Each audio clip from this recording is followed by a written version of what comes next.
केपी शर्मा ओली, शेरबहादुर देउवा र प्रचण्डको सम्पत्ति छानबिन सुरु गरेको खबर छ।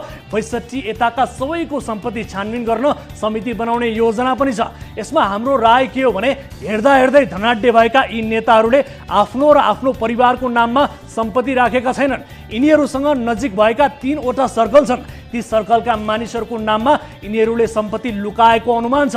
नजिक भएका विश्वास पात्रहरू को हुन् भन्ने कुरा राष्ट्रिय अनुसन्धान विभागको खुफिया रिपोर्टहरू सरकारले हेरोस्। त्यसपछि ठुला नेताको नजिक भएकाहरूको सम्पत्ति छानबिन गरोस्।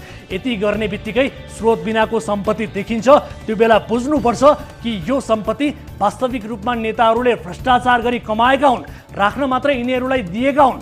उदाहरणका लागि वर्षमान पुनको सम्पत्ति खोज्न उनको बैंक खाता हेरेर हुँदैन, भीमकान्त भण्डारीको सम्पत्ति जाँच्नुपर्छ।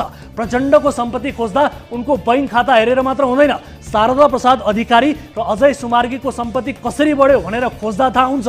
54 सालसम्म सुकुम्बासी रहेका विष्णु पौडेल कसरी अहिले धनाढ्य भए, 2 छाक टार्न धौधौ हुने देवेन्द्र पौडेल अहिले कसको आलिशान महलमा बस्छन्, यस्ता कुराहरू खोज्ने हो भने सजिलै पत्ता लाग्छ। देश लुटेर किर्ना भएकाहरूको मुखुन्डो उत्रिन एकदमै जरुरी छ। सरकारले संकेत राम्रो दिएको छ, बस खुट्टा नकुमाओस्।